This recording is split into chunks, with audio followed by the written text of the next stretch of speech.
শ্রীনগরের ঘটনার জন্য অলরেডি কিন্তু ওসিরে প্রত্যাহার করা হয়েছে এবং যারা এই করা হয়েছে 4 জন আসামিরই কিন্তু ধরা হয়েছে। এই জন্য বলছি যে কোনো অবস্থায় কোনো সন্ত্রাসীরে ছাড় দেওয়া হবে না, সে যেই দলের হোক এবং সে যত প্রভাবশালী হোক না কেন তাকে কোনো অবস্থায় ছাড় দেওয়া হবে না। বাংলাদেশের সবচেয়ে বড় সমস্যা হলো দুর্নীতি। নৌ পুলিশের ক্ষেত্রে আমরা আজকে একটা ডিসিশন নিয়েছি, যেহেতু নৌ পুলিশের যানবাহনের সময় আমাদের এখানে একটা স্পিড বোট আছে বুঝি নৌ পুলিশের, ওইটাও নষ্ট।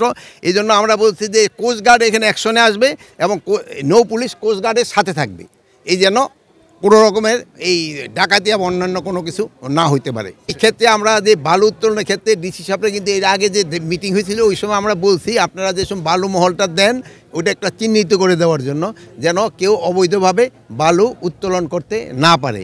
আর এই ক্ষেত্রে আমি আপনাদেরও একটু অনুরোধ করব, আপনারাও কিন্তু লোকজনদের একটু সজাগ করতে হবে, যেহেতু তারাই কিন্তু অবৈধভাবে এই বালু যারা তোলে তাদের ক্ষেত্রে।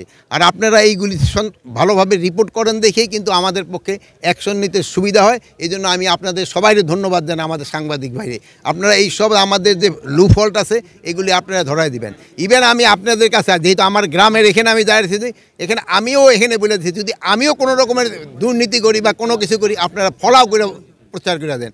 সবসময় কিন্তু ভালো সংবাদ দিয়ে আসছেন, এই জন্য আমাদের যে নেইবারিং কান্ট্রি অনেক সময় আমাদের সম্বন্ধে বিভিন্ন ধরনের খারাপ সংবাদ দেয়, কিন্তু আপনারা বস্তুনিষ্ঠ এবং ভালো সংবাদ দেওয়া কিন্তু তারা এখন বন্ধ হয়েছে। এই জন্য আপনারা সবসময় আমাদের পাশে থাকবেন এবং আমাদের সাহায্য এবং সহযোগিতা করবেন, যেভাবে আপনারা আমাদের সাহায্য এবং সহযোগিতা করে আসছেন।